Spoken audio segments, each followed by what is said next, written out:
Let's get started on section 3, sets and summation notation. This is basically supposed to be a review, but it's worth going over again regardless. So let's first talk about set notation and some of those concepts. This will lead right into probability, which we will need the concept of sets to do a lot of that. So a set is just a collection of objects. Now those objects can be, I'm not sure that's not marking properly.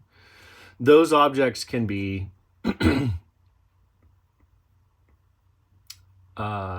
excuse me, numbers, ideas, concepts, things, it's whatever it may be. We're often used to looking at objects, of course, like this. So we use this notation. So we usually use capital A, B, C, D, E for the notation. And you would say, so, and I use e.g., that means for example. So for example, A equal to little a, B, C. And also in mathematics, I should point out, uppercase, lowercase are two different variables. So you don't mix them. It literally means two different variables.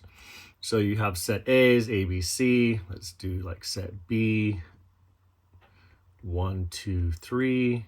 Oops, I can write. It'll take me a little bit to get back up to speed writing well. Okay, so you have two sets. You use this little brace notation. And then the book, I copied, this is an old book, Fisher, and it's a stat book. And it had some really good, just brief explanation. I thought really good brief explanation of sets. So I went ahead and gave you that. So look through there and just some examples to practice, just to give you an idea for exercises. Okay, so if you have sets A and B, these, of course, are different sets, different elements in the set. We use this notation to mean element of. So element of, we use this notation. It's kind of a little off, but that's basically it. So, and it becomes a statement. Like if I say A is an element of capital A, that is a true statement. If I say 2 is an element of capital A, then that is false. So this becomes a sentence that is a statement that's either true or false. Okay, and then we get into operations on sets. And one of the concepts is, so this is like 1.3.2 number of definitions. Let's take a look at this. So we're going to look at the definition of complement.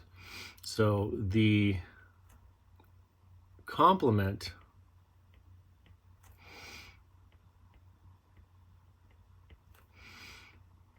of a set A, and we write A and a little tick mark to mean complement. There's other notation for that. That's one of them. Another one is like a little bar on top. That also means complement. I've also seen just the bar on top with a set. That also means complement.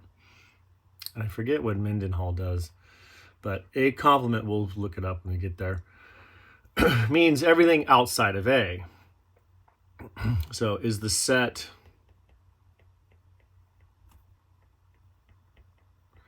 of all elements not in A?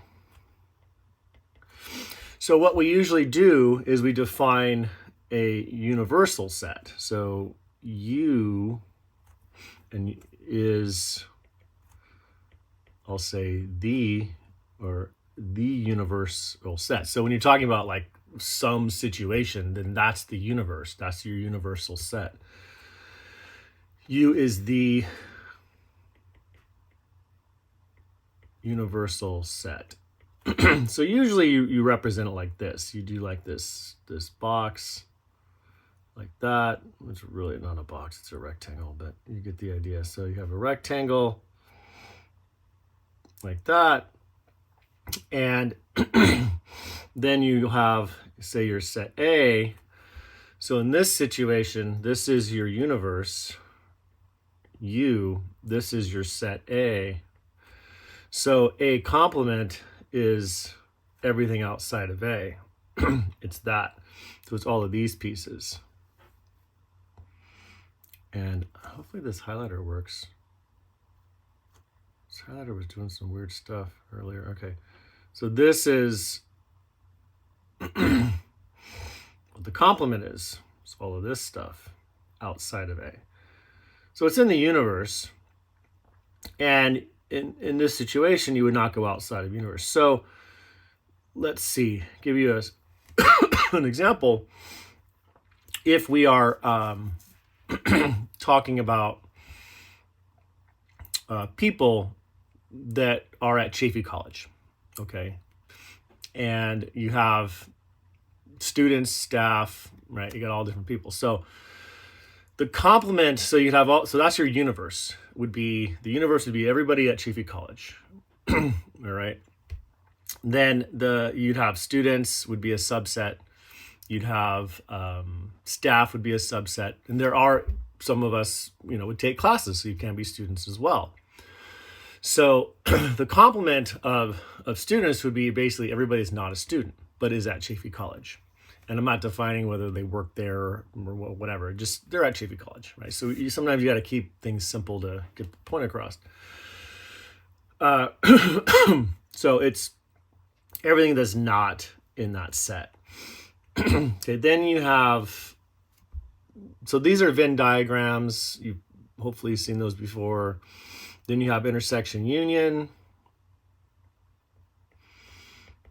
Okay, so we're gonna do A. Intersect B, that's intersection.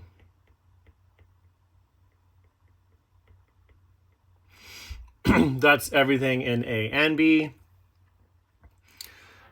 And then you have, so that's intersect B.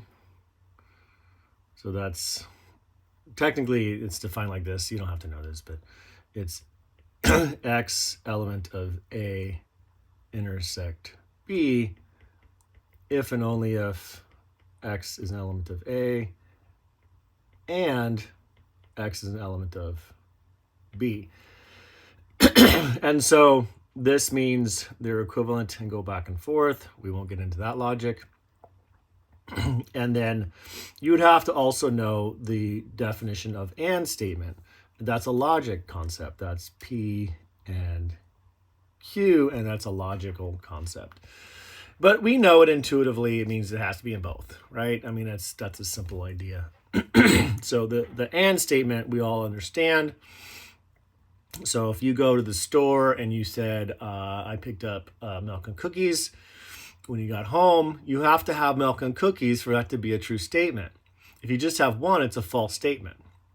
Okay, so and is pretty much implied in everyday language. The or statement, however, is not. So A union B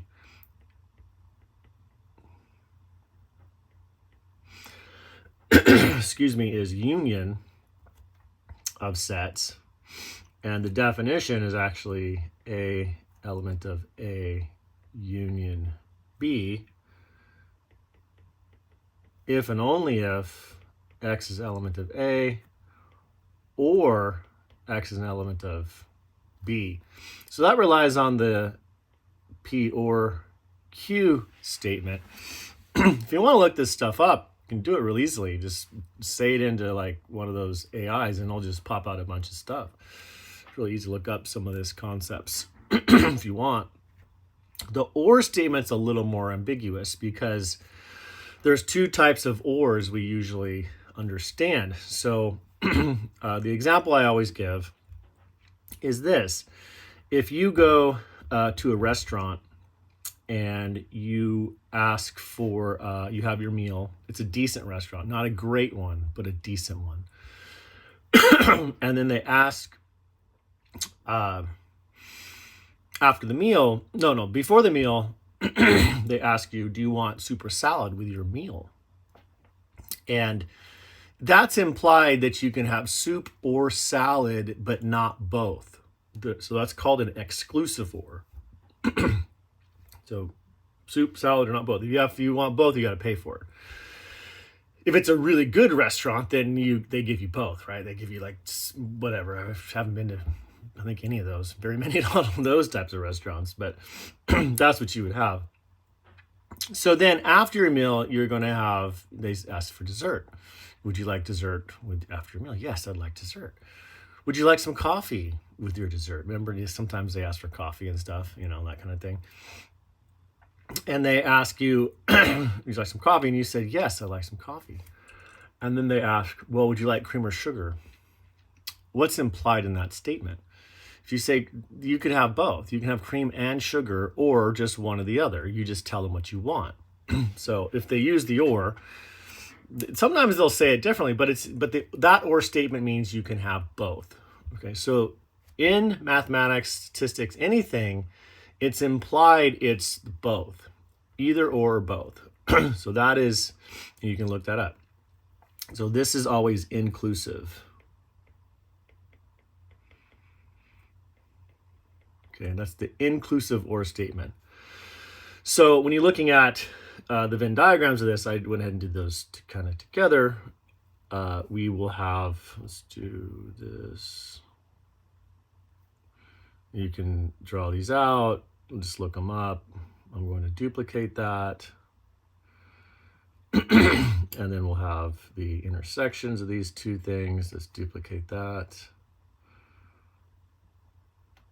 I'll make it a little bigger, not that big. Okay, so you draw these Venn diagrams so they kind of overlap like that, right? So you do that, and you do that. Make this a little bigger.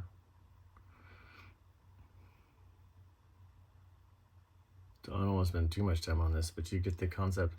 I'm going to just duplicate that whole thing.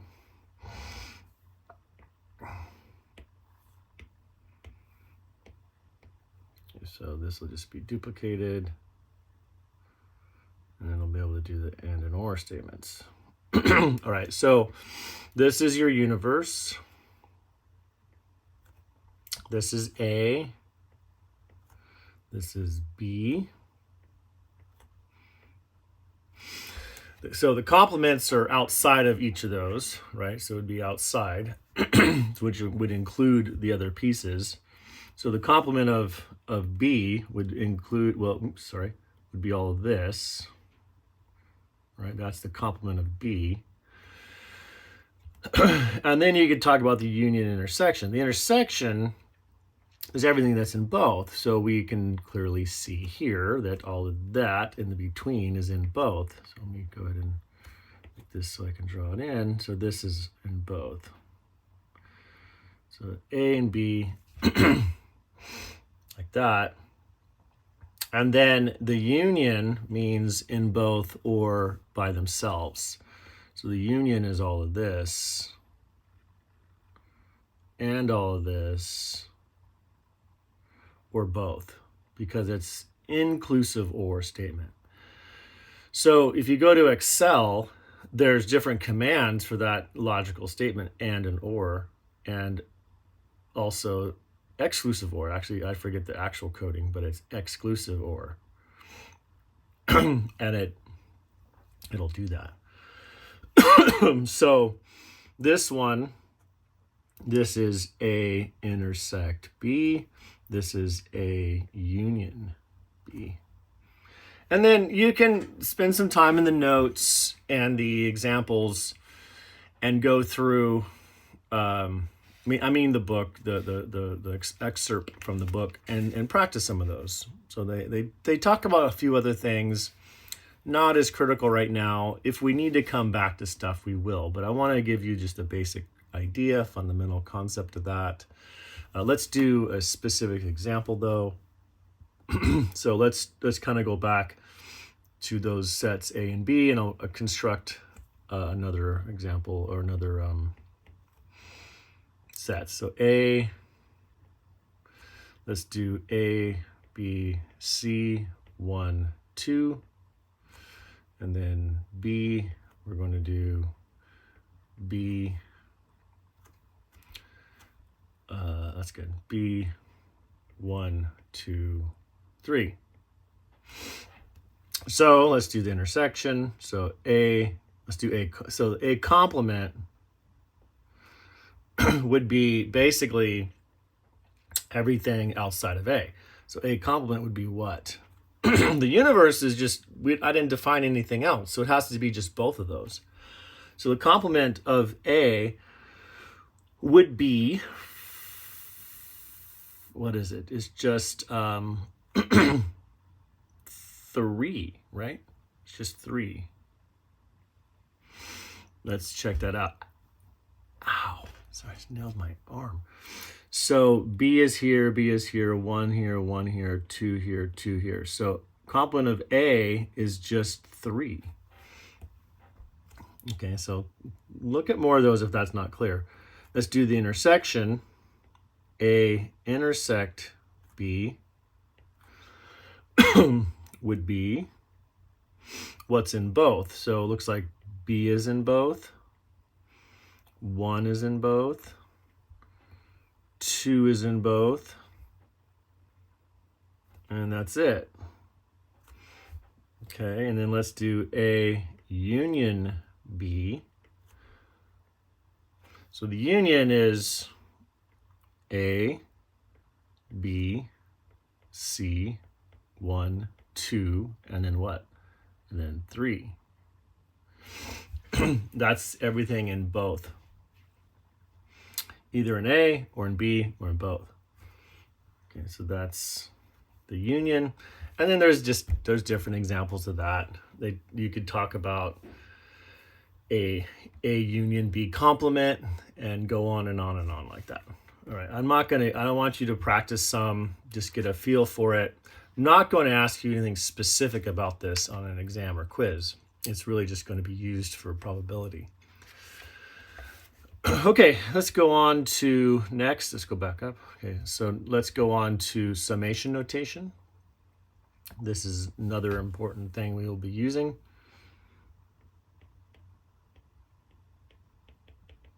Summation notation.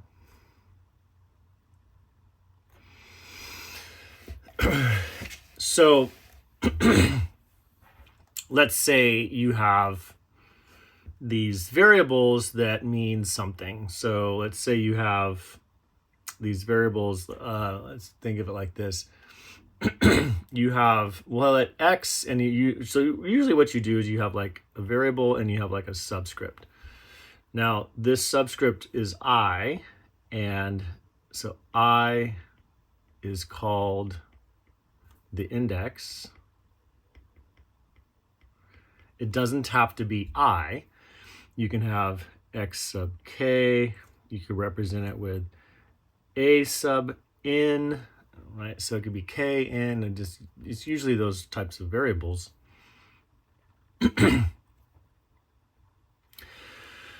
So that subscript is called an index.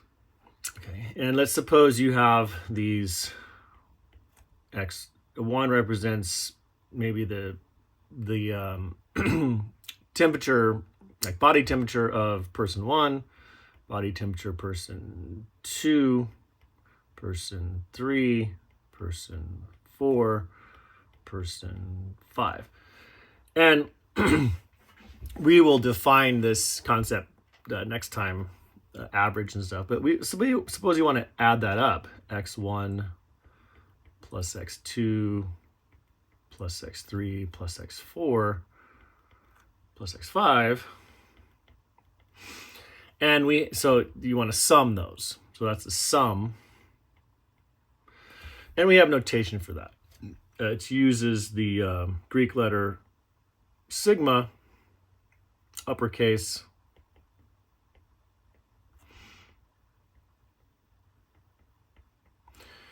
and it represents the Greek letter S, and it means sum. So we use it for the term sum. So we say the sum as I goes from 1 to, in this case, 5, and you step up in integers, 1, 2, 3, 4, and then you say x sub I. That means precisely this.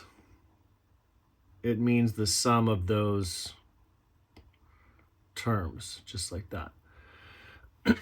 So if you did like the sum as k goes from 3 to 6 of a sub k, then you place in the 3 and then 4 and then 5 and then 6 and you add it all up.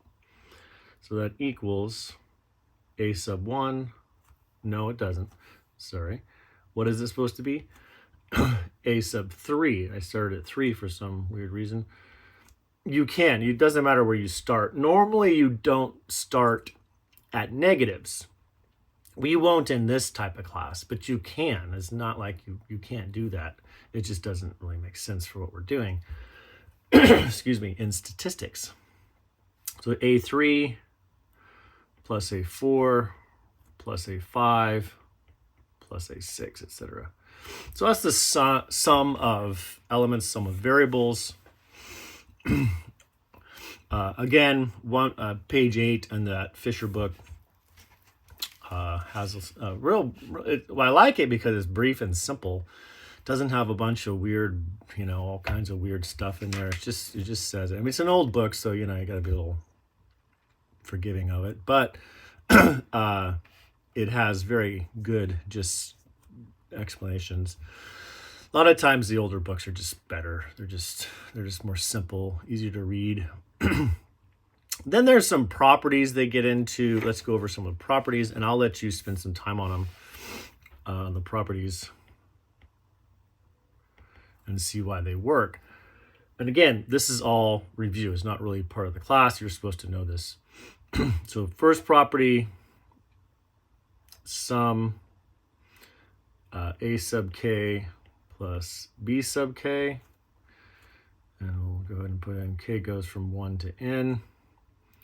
Then you can break up the sum. It's the sum as k goes from 1 to n of a sub k plus the sum k goes from 1 to n b sub k. Oops, I wrote n. b sub k. So you can break up the sum like that. The next property, I goes from 1 to n. If you have, let me do this. We'll just go. Let's see what they say.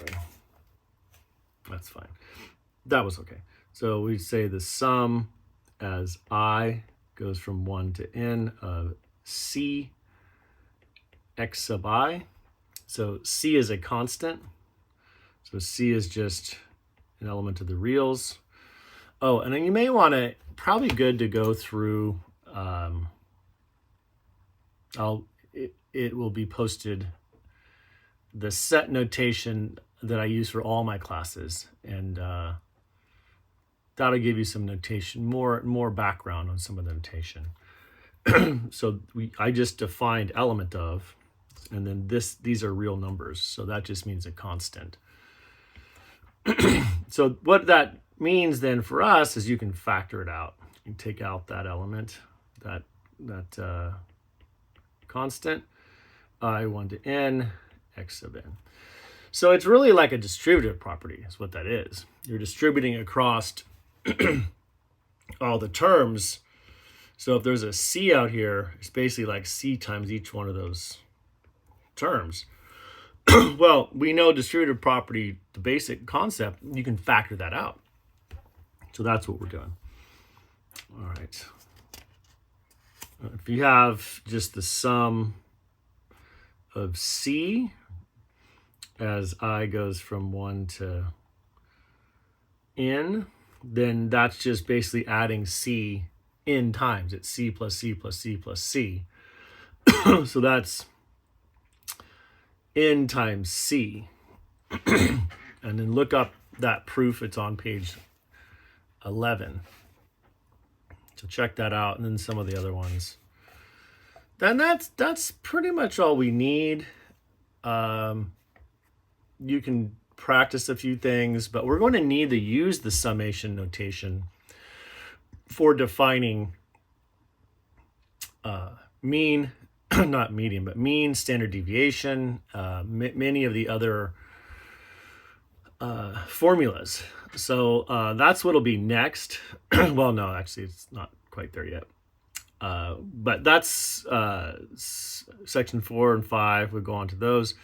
That wraps up section 3.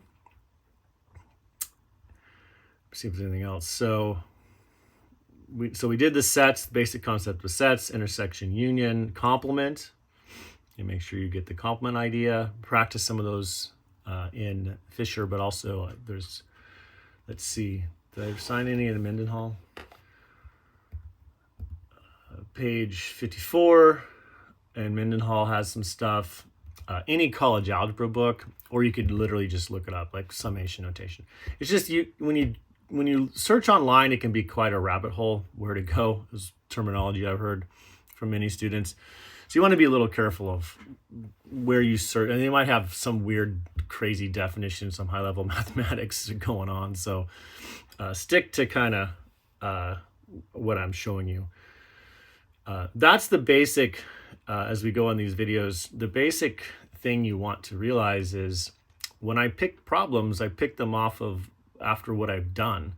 So I'm going to pick questions based on my work that I'm showing you. So if I'm spending a lot of time making these videos and doing all this stuff, then those are the questions I'm going to be asking you.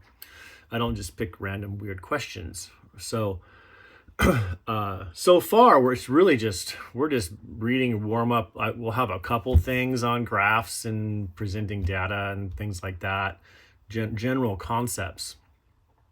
But when we get into the nitty-gritty stuff, finding this and that and showing if this test works and all that, review notes. That's really where I'm coming from.